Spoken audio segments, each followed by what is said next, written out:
नमस्कार दोस्तों, एक बार फिर स्वागत है आपका दक्ष सिक्योर सर्विसेज प्राइवेट लिमिटेड के ऑफिशियल यूट्यूब चैनल पे हर हफ्ते टेलीकास्ट होने वाले द रीकैप में। सबसे पहले हमारा ये जो एपिसोड है द रीकैप, इसके लिए हम अपने व्यूअर्स, ऑडियंस और क्लाइंट्स के साथ क्षमा याचना करना चाहेंगे, क्योंकि हमने जनवरी 1 से द रीकैप शुरू किया था और हमारी ये मंशा थी कि हर हफ्ते ये 2024 का हर हफ्ता है उसका रिव्यू, मार्केट रिव्यू हम आपके सामने लाएंगे, मैं और अंकित। पर चौथे और पांचवें हफ्ते किन्हीं अपरिहार्य कारणों की वजह से हम द रीकैप आप तक लेकर नहीं आ पाए, इसका हमें और हमारी टीम को बहुत खेद है। आगे बढ़ते हैं। चूंकि 5 फरवरी से 9 फरवरी 2024 का जो हफ्ता था वो साल 2024 का छठा हफ्ता था, 6th वीक था। इस छठे वीक में मार्केट ने कैसा कारोबार किया, क्या क्या बातें रही, वो हम जानेंगे। हर दिन मार्केट में क्या विशेष रहा, अंकित से हम उस पर चर्चा करेंगे। और हमारा जो दूसरा सत्र होगा, इसी वीडियो का जो दूसरा पार्ट होगा, उसमें हम चर्चा करेंगे कि हर दिन 5 तारीख से 9 तारीख के बीच में हमारी टीम जब 8:45 पर सुबह लाइव हुई, उन्होंने आपसे क्या थीम डिस्कस करी, क्या स्टॉक डिस्कस किया, और अगर हफ्ते के अंत की बात करें तो मार्केट में हमारी टीम ने जो डिस्कस किया था लाइव पे आके, वो परफॉर्मेंस कैसी रही, हमारा आकलन कितना सटीक था। तो इन्हीं सब बातों को लेते हुए 2024 के 6th वीक का द रीकैप शो आप सबके सामने प्रस्तुत करते हुए मैं बहुत प्रसन्नता महसूस कर रहा हूं। आगे बढ़ते हैं, शो को आगे बढ़ाते हैं। सबसे पहले स्वागत करते हैं अंकित का। अंकित, जैसा कि मैं कहता हूं कि आपके अपने स्टूडियो में, आपके अपने ऑफिशियल चैनल पर आपका स्वागत है। Thank you. मार्केट जो था छठे हफ्ते का, जो मुझे लगा कि वॉलेटाइल रहा, मजेदार रहा, एक रोलर कोस्टर राइड रही, एकदम है ना। तो कहीं डर लगा होगा इन्वेस्टर्स को, कहीं मजा आया होगा। राइट। शुरुआत मार्केट में ठीक ठाक रही। मार्केट के जो आखिरी 2 कारोबारी दिन थे उसमें थोड़ा सा सेल ऑफ देखने को मिला, तो जहां सांसें थमती नजर आई, बिल्कुल, है ना। तो इस हफ्ते के मार्केट को अगर मैं समराइज करने के लिए कहूंगा आपको, तो आप कैसे समराइज करेंगे? तो देखिए, आपने एकदम राइटली कहा कि पहले 3 दिन जो है मार्केट के अंदर काफी अच्छी आपको है ना मिड एंड स्मॉल कैप के अंदर तेजी देखने को मिली। जो हमने 4th और 5th वीक के अंदर लाइव सेशंस में भी डिस्कस किया था पीएसयू स्टॉक्स के बारे में, उसके अंदर भी आपको काफी तेजी देखने को मिली, काफी जबरदस्त तेजी देखने को, रैदर मेरे को बोलना चाहिए जबरदस्त तेजी देखने को मिली। बट आखिरी के 2 दिनों में उस चीज का जो प्रॉफिट बुकिंग है और एक इन्वेस्टर के अंदर वो जो डर पैदा होने वाली बात है, आखिरी दिन तो हमें वो देखने को मिली। अब इसी के अंदर मैं आपको बताता हूँ कि क्या डेटा लगभग रहे। निफ्टी के अंदर आपने देखा कि ओवरऑल अगर हम बात करेंगे तो ऊपर नीचे दोनों तरफ गया, लाइफ टाइम हाई भी छुआ और नीचे की तरफ भी आया, बट ओवरऑल सिर्फ -0.5% नीचे बंद हुआ। यहीं पे बैंक निफ्टी जो है आपका, वो करीबन 0.75% नीचे बंद हुआ। आपने देखा कि निफ्टी ऑयल एंड गैस के अंदर आपको काफी अच्छी तेजी देखने को मिली, लगभग 0.4% की तेजी देखने को मिली। एफएमसीजी के अंदर आपको यहीं पे आपको गिरावट देखने को मिली। आईटी के अंदर एक अच्छी खासी तेजी देखने को मिली थी स्टार्टिंग ऑफ द हफ्ते में, अब बाद में तो खैर सबके अंदर सेल ऑफ आया, तो उसके अंदर भी वैसा ही कुछ देखने को मिला। मिड कैप और स्मॉल कैप में भी मुझे बहुत ज्यादा तो मिड कैप नहीं, तो मिड कैप ओवरऑल हफ्ते का बिल्कुल एकदम अगर बैलेंस्ड बात करें तो कुछ भी नहीं हुआ। अगर आप इंडेक्स के लेवल पे देखेंगे तो -0.05%, इट्स लाइक नथिंग। मतलब ऐसा सा लगभग ट्रेड आपको देखने को मिला था।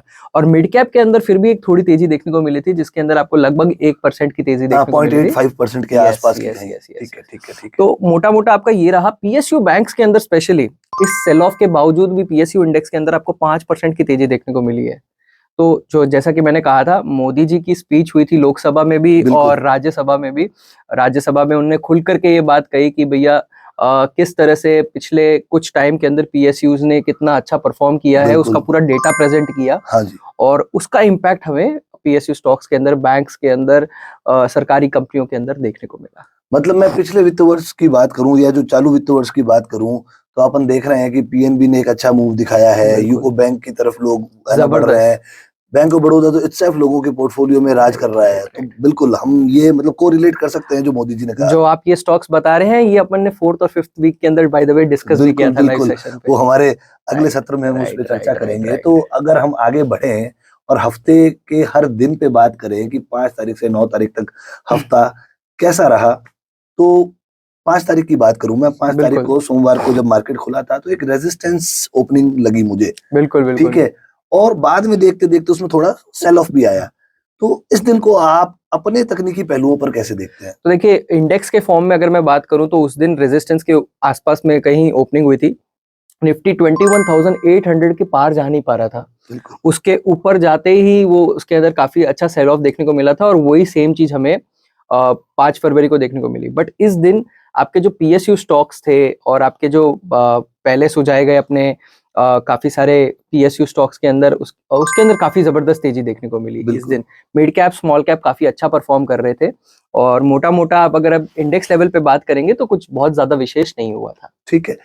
तो 5 तारीख को ऐसा कुछ विशेष हुआ नहीं, पीएसयूज़ पे जो बात करी थी वो हमारा आकलन सही जा रहा था। 6 तारीख पे मैं बात करूँ, मार्केट में एक रिवर्सल मुझे देखने को मिला। बिल्कुल यूएस मार्केट की अगर बात करूँ वो भी अच्छा परफॉर्म कर रहे थे, ठीक-ठाक उनका बिल्कुल है बिल्कुल ना काम था, और आईटी में भी एक तेजी देखने को मिली। बिल्कुल। तो तो ये हाँ, बिल्कुल। तो ये अगर 3 चीज़ें मैंने नोटिस करी है, एक रिवर्सल था, मार्केट यूएस का मार्केट ठीक-ठाक काम कर रहा था और आईटी स्टॉक्स में भी मुझे ठीक-ठाक तेजी देखने को मिली। तो अब अगर अपन इस तारीख की बात करते हैं तो 6 तो तारीख देखिए की। एक्चुअली क्या हुआ था मंडे की डे खत्म होने के बाद में जब यूएस मार्केट स्टार्ट होते हैं तो उसके अंदर आपने देखने को मिला कि मेटा के रिजल्ट्स आए थे। हाँ, मेटा जो कि फेसबुक से फेसबुक, आम मार्क लोग जानते हैं। जुकरबर्ग। Exactly exactly. एग्ज़ैक्ट। और अमेजोन के रिजल्ट्स आए थे। आपने देखा कि उसके अंदर काफी अच्छे रिजल्ट्स आए, काफी जबरदस्त तेजी देखने को मिली और पूरे आईटी जो नैस्डैक उनका इंडेक्स है जो हाँ, आईटी को कंपोजिट करता है बेसिकली ज्यादा बड़ा हिस्सा, उसके अंदर आपको बहुत जबरदस्त तेजी देखने को मिली। वो सेम चीज हमें अगले दिन अपने मार्केट्स के अंदर रिफ्लेक्ट होते हुए मिला कि उस रिफ्लेक्शन के तौर पे हमने रिवर्सल किया और हम एक लाइफ टाइम हाई की ओर चल पड़े हाँ, हाँ। इंडेक्स लेवल पे भी और आईटी स्टॉक्स में पर्टिकुलरली इंडियन आईटी स्टॉक्स के अंदर भी हमें काफी अच्छी तेजी देखने को मिली। मतलब इंडियन आईटी स्टॉक में एक अच्छी तेजी देखने को मिली 6 तारीख को, और जब हम 7 तारीख की तरफ बढ़े तो ओपनिंग ठीक-ठाक थी, अच्छी ओपनिंग कह सकते हैं। बट धीरे-धीरे मार्केट जब अपनी ढलान की तरफ जा रहा था, दिन अवसान की तरफ जा रहा था, तो एक रेंज बाउंड क्लोजिंग हमें देखने को मिली। तो बिल्कुल अंकित से जानेंगे कि ये ओपनिंग अच्छी थी, जिसको अच्छी कह सकते हैं, राइट राइट पर राइट। क्लोजिंग रेंज बाउंड थी, तो इस पर एक थोड़ी चर्चा बनेगी अपनी। तो बेसिकली हुआ ये 7 तारीख को कि इंडेक्स के अंदर अगर आप बात करेंगे ना तो इंडेक्स के अंदर आपको ज्यादा तेजी देखने को मिली नहीं थी। इंडेक्स ऊपर खुला था बट हुँ, उसके अंदर बहुत लैकलस्टर काम हो हुँ, रहा था। हुँ। बट इसी दिन फिर मैं जैसे कि आपको बताया था स्टार्टिंग में राज्यसभा और लोकसभा की जो नरेंद्र मोदी जी की स्पीच आई थी, स्पीच थी। तो आपने उस दिन देखा कि सरकारी कंपनियों के अंदर एक अल्टीमेट लेवल की राइज देखने को मिली थी। मतलब एक वो जो बोलते हैं ना आखिरी चिराग जलने से चिराग बंद होने से जस्ट पहले एकदम आखिरी में लौ जबरदस्त पूछती है, जबरदस्त तेज होती है सॉरी। हाँ, हाँ। हाँ, तो वो चीज आपको पीएसयू बैंक्स के अंदर सबके अंदर देखने को मिली। मिड कैप और स्मॉल कैप के अंदर काफी तेजी देखने को मिली बट इंडेक्स लेवल पर आपको एक वो रेंज बाउंड क्लोजिंग देखने को मिली थी। बिल्कुल, इंडेक्स लेवल पे एक रेंज बाउंड क्लोजिंग देखने को मिली। 8 तारीख को मैं बढ़ता हूँ, एक विशेष दिन था क्योंकि आरबीआई के जो गवर्नर हैं हमारे शक्तिकांता दास जी, जी इन्होंने मॉनेटरी पॉलिसी पे चर्चा करी, बात राइट। करी, अनाउंसमेंट किया। तो उस दिन की अगर मार्केट की देखूँ तो मार्केट जो था वो अच्छा स्टार्ट हुआ था, पर उसका इम्पैक्ट मार्केट पे जो आया वो आपको अंकित जी बताएँगे कि क्या इम्पैक्ट उस मॉनेटरी पॉलिसी को अनाउंसमेंट करने के बाद में रहा? तो देखिए मॉनेटरी पॉलिसी जो हमने शक्तिकांता दास जी से जो सुनी थी वो कंप्लीटली हम दो चीजें सुनना चाहते थे उसके अंदर कि या तो रेट कट हुआ है जो कि हुआ नहीं था और वैसे इस बात की एक्सपेक्टेशन भी नहीं थी कि रेट कट होगा। हाँ, बट जो 2-3 चीज़ों के अंदर दिक्कत हुई वहाँ पे मैं आपको थोड़ा-सा आपका गौर फरमाना चाहता हूँ। जो अपना लिक्विडिटी का था उसके अंदर कुछ सुनना चाहता था मार्केट कि हम लिक्विडिटी और इन्फ्यूज़ कर देंगे जिसके थ्रू कि आपके मार्केट के अंदर जो सर्कुलेशन है वो बढ़ जाएगा। बट उसके बारे में कोई चर्चा नहीं हुई। उसके बाद में एक सबसे इम्पोर्टेंट पॉइंट जो हमने शक्तिकांता दास जी से सुना, उस दिन शक्तिकांता दास जी ने कहा कि जो बैंक्स हैं, प्राइवेट बैंक्स पीएसयू बैंक्स जो भी हैं, वो जो लोन प्रोसेस करते हैं, उसके अंदर कुछ फीस बिल्कुल, लेते हैं। फीस है, कुछ हिडन चार्जेज़ होते हैं। लीगल चार्जेस हाँ, होते हैं, कुछ प्रोसेसिंग फीस होती हाँ, है। इन सारी चीज़ों को आप अलग से ना लेकर के अपने रेट ऑफ इंटरेस्ट के अंदर ही जोड़ दें। बिल्कुल, तो इससे एक्चुअली क्या हुआ, इससे कंज्यूमर के लिए तो अब अगर बात करेंगे तो बहुत ज़बरदस्त क्लैरिटी और एक आपको क्या बोलते हैं ना ओपननेस मिला। बिल्कुल, बिल्कुल। मैं जैसा आपको बता देना चाहता हूँ अपने व्यूअर्स को कि मान लो होम लोन कोई व्यक्ति लेने जाता है और वो 8.5% की दर पे होम लोन लेने जाता है, तो वो उसको उसी हिसाब से कैलकुलेट करता है कि मेरे 20 लाख के लोन पे मुझे 8.5% का सालाना ब्याज देना है।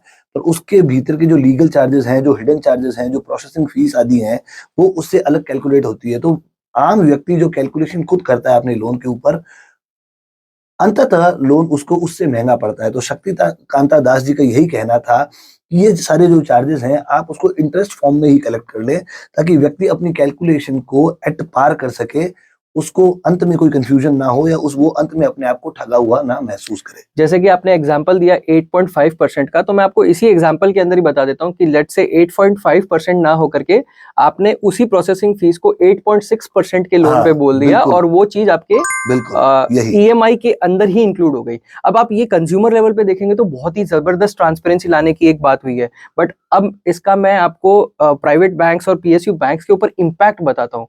क्योंकि क्या होता है, ये जो फीस है ना, इनके 2 से 3% की जो अपफ्रंट फीस आती है, ये इनके प्रॉफिट्स का, अदर इनकम में जो प्रॉफिट्स आती है उस चीज को कॉन्स्टिट्यूट करती है। बिल्कुल। तो अब वो जो आप क्या बोलते हैं ना, बिन बताए लोगों से ले लेते थे, हाँ, हिडन कॉस्ट होगी। हिडन कॉस्ट के फॉर्म में वो उसको फीस को आप अंदर कर लेते थे, तो वो आपके सीधे सीधे रेवेन्यू पे इम्पैक्ट करती है। और वो रेवेन्यू बिल्कुल, पे इम्पैक्ट करने से होगा क्या कि आपके जो चार्जेस के फॉर्म में आ रही है, अब वो आ नहीं पाएगी, अब आपको एकदम ट्रांसपेरेंटली देना पड़ेगा। बिल्कुल। तो इस चीज के वजह से ये बैंक्स के लिए अगर आप पर्टिकुलरली देखें तो ये एक बहुत बड़ा नेगेटिव फैक्टर था, जिसके वजह से हमें देखने को मिला एक सेल ऑफ। नहीं, बैंक्स के लिए एक नेगेटिव फैक्टर है, सेल ऑफ देखने को मिला, बिल्कुल सही है कि वो उनके प्रॉफिट को कहीं न कहीं इम्पैक्ट करती है। राइट, पर ये जो ट्रांसपेरेंसी है, after all Indian obviously economy के लिए ऑब्वियसली बहुत बढ़िया है, लॉन्ग रन के लिए एक अच्छा कदम मैं इसे मानता हूँ। बिल्कुल है भी, बट आप देखें ना, क्योंकि देखिए हर चीज का एक रेवेन्यू का इम्पैक्ट भी होता है, बिल्कुल, बिजनेस हो रहा है तो उस बिजनेस का इम्पैक्ट तो बैंक्स पे आना था, एक बार भले शॉर्ट टर्म के अंदर ही आए, बट वो आना तो था। बिल्कुल। तो उसके अंदर हमें एक नेगेटिविटी देखने को मिली, बैंक्स के अंदर काफी अच्छा सेल ऑफ देखने को मिला। हाँ, और यहीं से आप मान के चलिए कि जो वो मैं कह रहा था शुरुआत के अंदर कि हमें एक सेल ऑफ की स्टार्ट देखने को मिली थी, वो यहीं से देखने को मिली थी। बिल्कुल। यहीं से 8 तारीख को हमें एक सेल ऑफ की स्टार्ट देखने को मिली और ये 8 तारीख पे शायद हम थोड़ी लंबी चर्चा कर चुके हैं, क्योंकि ये दिन ही ऐसा था जिस पे एक लंबी चर्चा अंकित के साथ बनती थी। 9 तारीख की बात करूँगा। अंकित, 9 तारीख मैं जो देख पा रहा था, मुझे इंडेक्स जो है बहुत ही मतलब मैनेज्ड लगा कि मैनेज किया गया है और ये एक पुरानी टर्मिनोलॉजी है इंडेक्स को मैनेज करना। राइट, पर ओवरऑल मार्केट को अगर देखूँ तो एक मैसिव सेल ऑफ मुझे दिखाई दिया मिड बिल्कुल। कैप और स्मॉल कैप के स्टॉक्स में। तो ये मैनेज्ड इंडेक्स और massive cell of in mid cap and small cap stocks, इसको आप कैसे समराइज कर पाएंगे? तो देखिए एक्चुअली होता क्या था कि ये एक्चुअली बहुत पुराना फिनोमेना है कि आप इंडेक्स को रोक दो, इंडेक्स को बढ़ा करके रखो और स्मॉल कैप मिड कैप के अंदर आप प्रॉफिट बुकिंग करें। ये हमेशा से होता आया है कि आपको जब प्रॉफिट बुकिंग करनी होती है तो आप जहाँ पे बहुत ज्यादा मार्केट बढ़ चुका होता है वहां पे प्रॉफिट बुक करते हो, बट आप इंडेक्स को उतना नहीं गिराते। इन जनरल पिछले 7-8 महीनों के अंदर अगर मैं बात करूँ ना, तो हो उल्टा रहा था कि आपका इंडेक्स तो गिर जाता था बट स्टॉक्स को स्टॉक्स जो है खरीद वो लेते थे। बढ़ जाते थे। तो हमने ये एक्चुअली ये टर्मिनोलॉजी ही भूल गए थे, जो इसको वापस बहुत टाइम बाद देखने को मिली। आपने देखा कि निफ्टी, बैंक निफ्टी के अंदर वापस अच्छी खासी तेजी देखने को मिली। सरप्राइजिंगली बैंक निफ्टी के अंदर 9 फरवरी के दिन पे आपको एक राइज भी देखने को मिला, 0.5-0.7% का राइज भी आपको देखने को मिला। बट यहीं पे जो स्मॉल कैप और मिड कैप स्टॉक्स थे उसके अंदर बहुत जबरदस्त सेल ऑफ देखने को मिला। 5-5%, 6-6% एक बहुत नॉमिनल गिरावट देखने को मिली थी नॉर्मल से स्टॉक्स के अंदर। हाँ, बिल्कुल। तो नॉर्मल से स्टॉक्स के अंदर छोटी-छोटी गिरावट ही देखने को मिली, और जो लंबा-चौड़ा इम्पैक्ट और नहीं जो मैंने रहा। आपसे कहा था कि अपने पीएसयू स्टॉक्स जो थे, जिसके अंदर बहुत जबरदस्त तेजी हो गई थी पिछले 2 या 3 हफ्ते से, उसके अंदर भी एक massive massive cell of profit देख बुकिंग देखने हाँ, को मिली बिल्कुल, रादर। बिल्कुल, बिल्कुल। राइट, तो ये हमने चर्चा करी अंकित के साथ में 5 तारीख से 9 तारीख के बीच में जो हफ्ता रहा, सोमवार से शुक्रवार, एक-एक दिन मार्केट में क्या रहा। और हाँ, मार्केट की भविष्यवाणी वाले वीडियोस बहुत सारे आपके बीच में आते हैं, पर शायद हमारा अकेला ये वीडियो है जो रिकैप की बात करता है, मार्केट को रिव्यू करता है कि मार्केट कैसा बीता। क्योंकि अगर आप इस मार्केट में रुचि रखते हैं, आप जानना चाहते हैं कि मार्केट में क्या हो रहा है, तो जो मार्केट में बीत चुका है, अगर उस पे आप चर्चा सुनेंगे कि वो दिन में ऐसा क्यों घटनाएं हुई, कैसी-कैसी घटनाओं का इम्पैक्ट रहा, मार्केट में क्या-क्या चीजें हुई, तो शायद आप अपने नॉलेज को बढ़ा पाएँ, उसमें इज़ाफ़ा कर पाएँ। बढ़ते हैं इसी शो के दूसरे सोपान पे, दूसरे सत्र में, जब हम आपसे बात करेंगे वही 5 तारीख से 9 तारीख के बीच में हर सुबह 8:45 पर जो हमारी टीम का लाइव सेशन होता है, जहां हमारे एनालिस्ट साथी अंकित मोहता आपसे रूबरू होते हैं, पर्टिकुलर स्टॉक्स पे बात करते हैं, कुछ थीम्स आपके लिए ढूंढ के लाते हैं, ठीक है। तो सेक्टोरल बातें भी होती है और उस दिन अगर कुछ अनाउंस होने वाला हो उसके रिगार्डिंग भी बात होती है, पिछले दिनों क्या घटित हुआ है उस पे भी वो छोटी छोटी बातें आपसे लाइव में करते हैं। तो लाइव जो चर्चा हमारी हर दिन होती है, क्योंकि हाँ, चौथे और 5वें हफ्ते में जब हम आपसे रिकैप के थ्रू नहीं मिल पाए थे, तब भी हमारे लाइव सेशन कंटिन्यूअस जारी थे। हाँ, अब हम 5 तारीख से 9 तारीख के बीच वाले छठे हफ्ते के लाइव सेशंस की बात करेंगे कि हर दिन जब मेरी टीम लाइव हुई आपके साथ में, उन्होंने जो आपके साथ डिस्कशन किया, वो जो आकलन था, वो आकलन कितना सटीक बैठा या उसमें क्या-क्या घटनाएं हुई। तो 5 तारीख से शुरू करेंगे। 5 तारीख को मेरे साथी एनालिस्ट अंकित ने ओलेक्ट्रा और अडानी ग्रीन जैसे कुछ स्टॉक्स पे बात करी थी, है ना? तो मुझे लगता है ये पावर सेक्टर पे आपका एक थीम था, उस पे आपका कहीं उसी के पावर आसपास कहीं आप सेक्टर। बात कर और रहे अगर थे। आप देखोगे तो मैंने इंश्योरेंस स्टॉक्स पे भी बात करी थी हाँ, इसी दिन, जिसका आपको देखने को मिला 6 तारीख को और 7वीं तारीख को एक गजब तेजी देखने को मिली थी ओलेक्ट्रा के अंदर। जिस 5 तारीख को हमने जो डिस्कस किया था उसके अंदर इस सप्ताह 12% की तेजी देखने को मिली। वहीं पे अदानी ग्रीन के अंदर भी 12.5% की तेजी देखने को मिली। जीआईसी आरई जो कि जनरल हाँ। इंश्योरेंस है, उसके अंदर 7% की ओवरऑल तेजी देखने को मिली। अब ये 7% की जब मैं तेजी कह रहा हूँ, एक्चुअली इसके अंदर तेजी ज्यादा देखने को मिली थी। 2 दिन जब सेल ऑफ हुआ तो इसके अंदर प्रॉफिट बुकिंग भी काफी तेज हुई। सेम चीज NIACL जो न्यू इंडिया एश्योरेंस है, उसके अंदर इस सेल ऑफ के बावजूद भी 20% की तेजी हमें देखने को मिली है।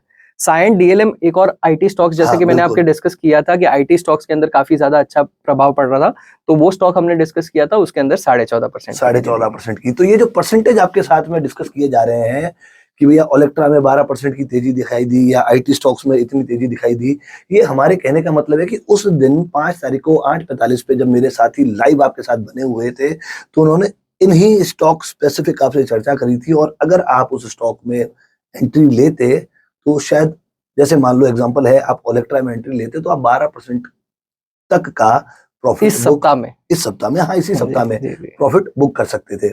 मैं बढ़ता हूँ 6 तारीख को। 6 तारीख को मुझे जैसा याद है कि किर्लोस्कर ऑयल और इप्का लैबोरेटरीज जैसे स्टॉक्स पे आपने चर्चा करी थी, तो वो क्यों करी थी, क्या प्रभाव रहा, कितना चला, तो बेसिकली फार्मा के स्टॉक्स मुझे उस टाइम पे बहुत अच्छे लग रहे थे और किर्लोस्कर ऑयल का जो पूरा स्ट्रक्चर था वही मुझे पूरा अच्छा लग रहा था। तो किर्लोस्कर ऑयल के अंदर हमें इस सप्ताह 19% की तेजी देखने को मिली। वहीं पे इप्का लैबोरेटरीज के अंदर 8% की तेजी देखने को मिली। बिल्कुल ग्रेट।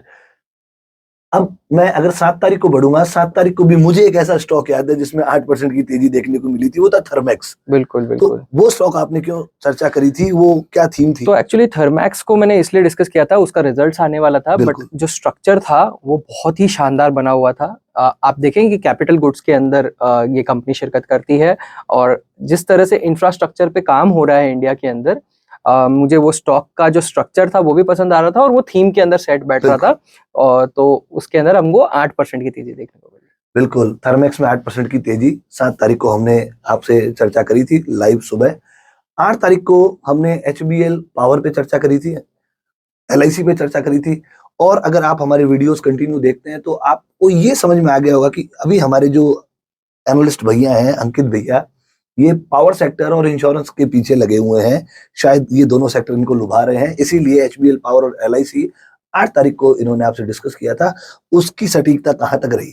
तो देखिए, 8 फरवरी को HBL पावर डिस्कस किया था, उसके अंदर हमें कुछ 11% की तेजी देखने को मिली थी। और LIC जो लाइफ इंश्योरेंस कॉर्पोरेशन है, उससे एक दिन जस्ट पहले राज्यसभा में मोदी जी ने खुद ने बोला था, LIC का नाम लेकर के बोला था कि वो बहुत जबरदस्त बढ़ा हुआ है। और इनफैक्ट मैंने लाइव सेशन पे ये तक डिस्कस किया था कि इतना स्ट्रेच्ड स्टॉक मैं जनरली रिकमेंड नहीं करता हूं, पर क्योंकि मोदी जी ने बोला है और मोदी जी के पावर इम्पैक्ट इतना ज्यादा होता मोदी है तो मुमकिन है। राइट। मोदी की गारंटी मतलब गारंटी की भी गारंटी, जैसा कि वो कहते हैं। तो वो सेम चीज मुझे थीम के फॉर्म में निकल करके आई और मैंने LIC को डिस्कस किया था। ओपनिंग ही कुछ 3-4% ऊपर हुई थी, उस दिन 5-6% की तेजी देखने को मिली थी, और अगले दिन जब मार्केट गिर रहा था उसके बावजूद भी LIC के अंदर तेजी देखने को मिली थी और ओवरऑल वो 14% ऊपर बंद हुआ। दोनों दिन LIC में तेजी देखने को मिली, ओवरऑल 14% ऊपर बंद हुआ।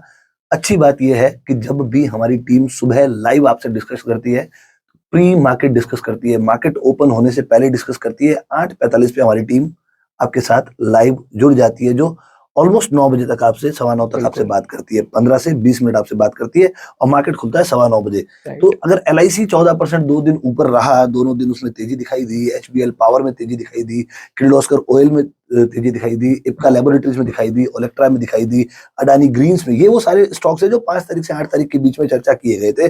9 तारीख का डिस्कशन बाकी है। तो मैं आपको ये समझाना चाहता हूं कि अगर रोज सुबह मार्केट खुलने से पहले आप 15 मिनट केवल हमारी लाइव वीडियो को दे देते हैं, तो उस दिन आपको क्या ट्रेड करना चाहिए, आपको एक उसका क्लियर ब्लूप्रिंट कट मिल जाएगा। ब्लूप्रिंट मिल जाता है, आपका विजन और ब्रॉड हो जाता है। मैं आगे बढ़ूंगा। 9 तारीख अंतिम कारोबारी दिन और उस हफ्ते का हमारा अंतिम लाइव सेशन आपके साथ सुबह 8:45 का, भारत फोर्ज। अंकित ने आपके साथ डिस्कस किया था भारत फोर्ज, जो शायद 3% ऊपर बढ़कर, बिल्कुल, बिल्कुल। है ना, बंद हुआ इस हफ्ते देखिए में, तो उस स्टॉक्स पे मैंने और भी जो डिस्कस किए थे शशांक जी, मैंने लाइव सेशन के अंदर ये एकदम क्लियर बात करी थी कि आज मुझे थोड़ा-सा सेल ऑफ का एक माहौल दिख रहा है, तो अगर कुछ लेवल्स पार होते हैं तभी लें। भारत फोर्ज उसके अंदर से काफ़ी अच्छा चल गया in spite of the complete sell off, but बाकी जो स्टॉक्स हमने डिस्कस करे थे, उसके अंदर वो लेवल्स कभी ब्रीच ही नहीं हुए, जिसके ऊपर जाने पर हमें उसके ऊपर ध्यान देना था और कंप्लीट सेल ऑफ देखने को मिला था। तो 5 से 7% जैसे कि मैं बता रहा हूँ, बहुत नॉर्मल से स्टॉक्स में हमको 9 फरवरी को देखने को मिला था और 9 फरवरी के दिन एक वो दहशत का माहौल बिल्कुल ऑलमोस्ट बन गया था कि मार्केट कहाँ रुकेगा, मार्केट कहाँ रुकेगा, क्योंकि जो स्टॉक्स एक्चुअली क्या होता है ना, लोग ले लेते हैं एंड पॉइंट पे, जब लेते हैं तो उसके अंदर जब गिरावट तेज आती है तो उसके अंदर नुकसान काफी ज्यादा होता है, क्योंकि जब बढ़त हो रही होती है तो हम पूरे रैली को एंजॉय नहीं कर पाते हैं, बट जब नुकसान हो रहा होता है तब हम उसके अंदर पूरी तरह से बैठे होते हैं। ये एक मतलब जनरल दोस्त की शादी में नाचने के आनंद तो पूरे नहीं होते, पर दोस्त के तलाक में जूते सबको पड़ते हैं। कुछ वैसा ही हुआ 9 फरवरी को। 9 फरवरी को दोस्तों, हमने आप सबके साथ डिस्कस किया 5 तारीख से 9 फरवरी के बीच जो 2024 वाले साल का छठा हफ्ता था, कि उसमें हर दिन मार्केट ने क्या परफॉर्म किया, किन कारणों से परफॉर्म किया, क्या घटनाएं रही जो इम्पैक्ट करेगी आने वाले समय में, या उस दिन के कारोबारी दिन में क्या क्या घटनाएं इम्पैक्ट करके निकली। उसके साथ हमने आपके साथ डिस्कस किया कि कैसे हमारा लाइव आकलन जो आपके सामने होता है मार्केट खुलने से पहले रोज सुबह 8:45 बजे, उसका उसकी सटीकता, हम केवल आपसे ये बात नहीं करते कि मार्केट में आपको प्रॉफिट कैसे बनाना है, हम आपसे ये बात करते हैं कि कौन सा सेक्टर चलने वाला है, कौन सी थीम में क्या होने वाला है, प्रधानमंत्री मोदी जी ने क्या बोला, उसका इम्पैक्ट क्या आने वाला है, आरबीआई गवर्नर ने आपके साथ क्या चर्चा की, क्या अनाउंसमेंट किया, उसका क्या इम्पैक्ट आने वाला है, वैश्विक कौन सी घटना क्या घट रही है, उसका क्या इम्पैक्ट आने वाला है। तो वो सारी चीजों को एनालिसिस करते हुए, तकनीकी तथ्यों को एक साथ जोड़ते हुए हमारी टीम आपसे मुखातिब होती है रोज सुबह 8:45 बजे। इसलिए हम फिर आपसे ये रिक्वेस्ट करना चाहेंगे कि रोज सुबह का 15 मिनट अगर आप हमारे लाइव सेशन से जुड़ते हैं, तो आपको एक अच्छी वाली इंसाइट मिल सकती है उस कारोबारी दिन के लिए। आप हमारे साथ जुड़े रहते हैं, आपका प्यार हमें मिलता रहता है।